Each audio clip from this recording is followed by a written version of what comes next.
going to be looking at 6 powerful unconventional truths about financial wellness.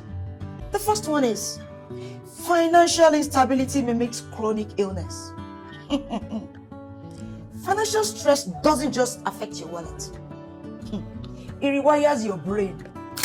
Do you know how you feel, when you know that I have excess cash somewhere? I'm trying to look for a good example. Okay, let me say this. When I was dating my husband, that was many years ago, over 20-something years, he bought his first car. It was Mercedes-Benz. Mercedes-Benz. So he decided to pick me from school. We decided to go to Bauchi Yankari Park. So he taught me how to drive. I've started just driving little by little. When we got to Yankari Park, he now said, okay, can you take over? Do you know what? I was pressing as a little when I should press it. I'm serious, it was God that saved us. As he was saying, just stop. I was that accelerator and we were moving. It was just a tree that helped us. And me, as we were well trained, I was just crying. I feel bad. This is my boyfriend's first car. See how I damaged. When you go to Yankari, my husband said, no, don't cry. I said, no. He said, babe. My husband was making dollars then with WHO. He said, you know what? I promise you, this car will come back to normal in 2 days. I am sure that this story, nobody heard about it. And I'm sure if his family members are seeing this, they'll be laughing. Money answered all that. That trip could have ended if there's no money. Wait, that trip, we will just pack our load. Yeah? Let's go back to Bauchi. My parents said, Eloni, okay, how much is it? No. They'll do it. See? There's a way money connects what you have. It rewires your brain. It's a brain connection thing. Prolonged exposure to financial anxiety. The other way around. Bills to pay, school fees, rent. What is tomorrow going to look like? I need to pay this. It will naturally lead to financial anxiety. And this thing has led to a lot of people's deaths. They won't be able to sleep at night. Okay, yes, let's talk about what happened in Nigeria about 4 to 5 weeks ago. Ponzi schemes. Some people lost a lot of money. The statistics said 2.3 million naira left Nigerians. A lot of people are still crying today. A lot of people are in the hospital today. If I do not have the statistics, I have one that I can speak about. I have an uncle who has an account with us, in our asset management, personal, and at the same time, he has a joint account with his wife. We are professionals. I remember him walking into my office. I think that should be about 4 months or 3 months ago. Bukola, you're too conservative. This asset management, SEC, this one. You see what people are doing outside, though? They are juggling money. I said, be careful, I don't know about that, though. This one, we're running a legitimate business and we're regulated. And, in the capital market, what an average, what the industry is offering. He said, I don't think I want to work with you again. 2 days later, he sent an instruction. This man is 67 years old.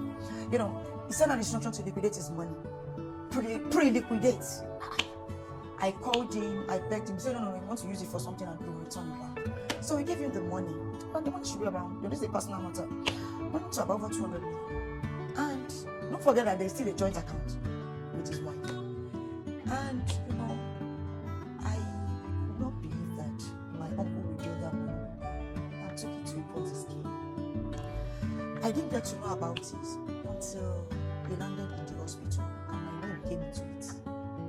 My aunt fought with me, reported me to everybody in the family, and that I did not stop her husband or I did not call her.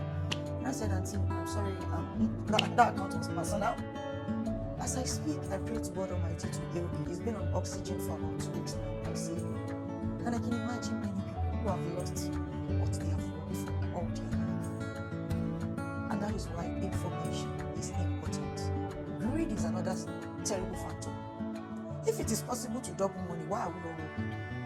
Seriously speaking, why do you think we work for money tonight if it's easy to get money and double it overnight? And that is why it is important that we continue to preach this financial wellness so that you can prepare for future and not waste all your years of hard work. This is very important. because it has to do with the brain, and everything rewires our body system. Harvard School of Public Health reported that over 70% of physical illness presented in the hospitals are stress-induced, and money is often the root cause. Interesting. I want to say this. It's a quote from Warren Buffett. Do not save what is left after spending. Spend what is left after savings.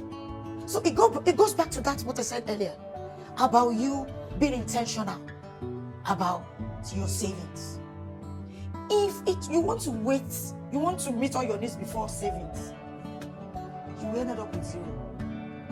Because see, problem does not have finishing line. As Mama Bola is coming with you, Alakara is coming with you, your hands that need help is coming. Somebody that is in the hospital, pastor in the church is also preaching faith. So sick, all these things are coming.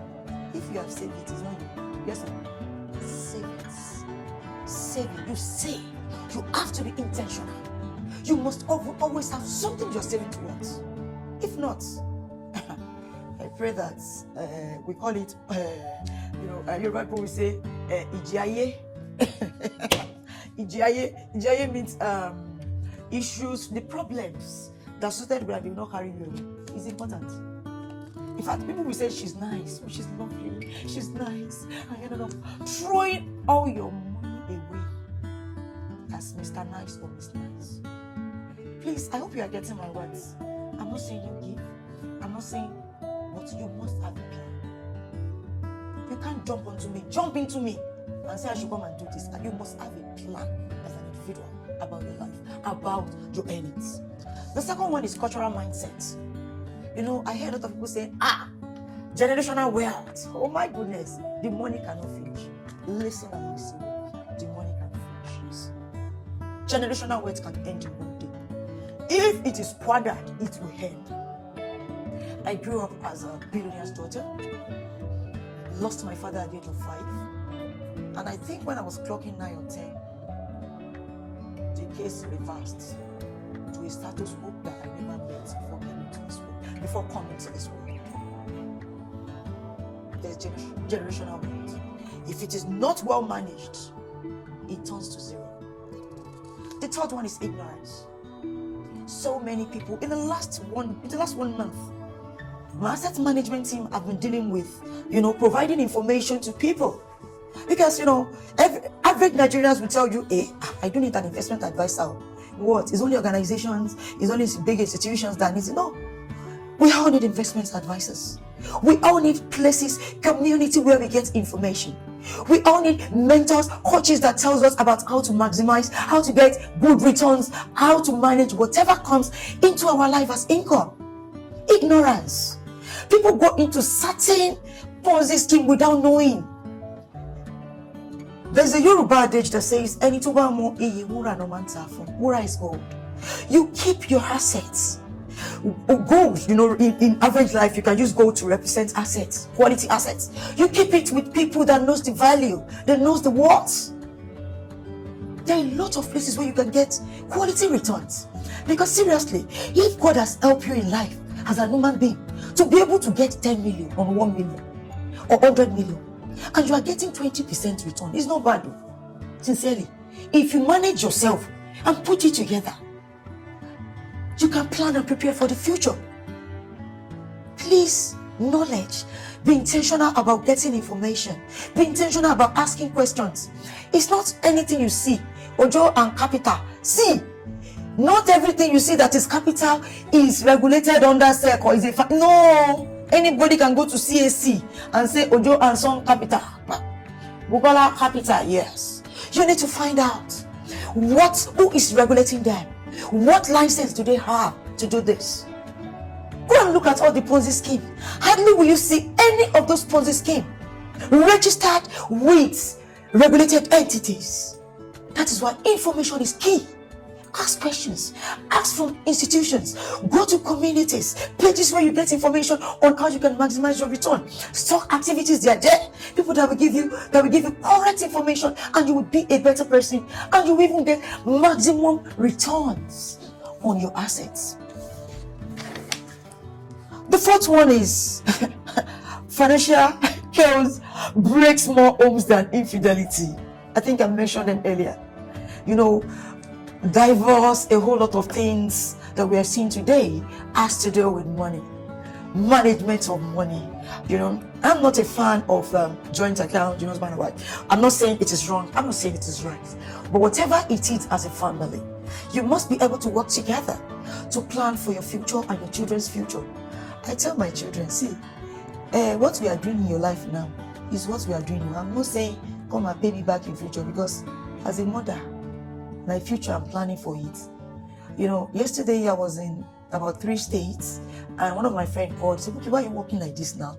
I said, see, I am working like this now because in the next 10 years, I will not do this. I'm busy working, planning, working on a structure that in 10 years' time, the money will just be coming, and I will have time to cruise with my husband, and I'll be moving around the whole world. Sorry, I'm an older woman. You work so much, I also want to enjoy life.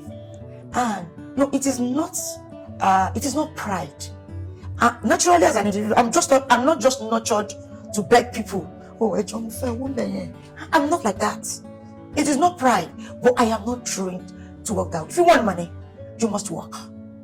And with the grace of the Almighty God. And there's something about God. There's a saying, heaven help those who help themselves. If you think, okay, when God even dropped manna for Israelites, He did not drop it into their mouth.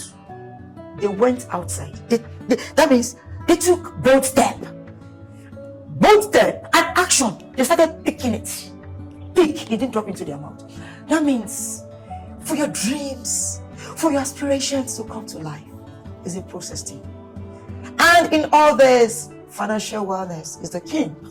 It helps you manage every aspect of your life, and you become a better person. The fifth one is true wellness without financial stability.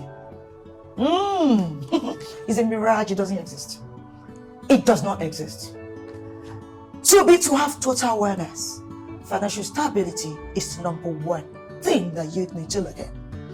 The sixth one is you can never fulfill a purpose when you're financially paralyzed. Yeah. Purpose, desires, aims, objectives, aspirations, they all go in line. You need to put in financial resources. You need to be financially sound to get this thing done. I believe in miracles. I'm a woman of faith. All these things, if you study the Bible very well, even the Quran, everything is there. Yeah. So don't think because pastor said sow a seed and God will surprise you, and you do not even have the money or means of getting it. Don't mix my word. You have to go and borrow money because pastor said sow a seed. See, the Lord seeth our innermost moment. The Lord understands us. He knows when you have money. He knows when you don't have. And please, this is a time where you need to put yourself together and place priority on your activities, your needs. Nobody crashes into me. I don't have a bank stored there. Even when I have it. In fact, there are some things I don't do anymore. We're going to be looking at 6 powerful, unconventional truths about financial wellness. The first one is financial instability mimics chronic illness. Financial stress doesn't just affect your wallet. It rewires your brain. Do you know how you feel, when you know that I have excess cash somewhere? It's not anything, there's happiness. Something will just come in your brain. Okay, I'm trying to look for a good example. Okay, let me say this.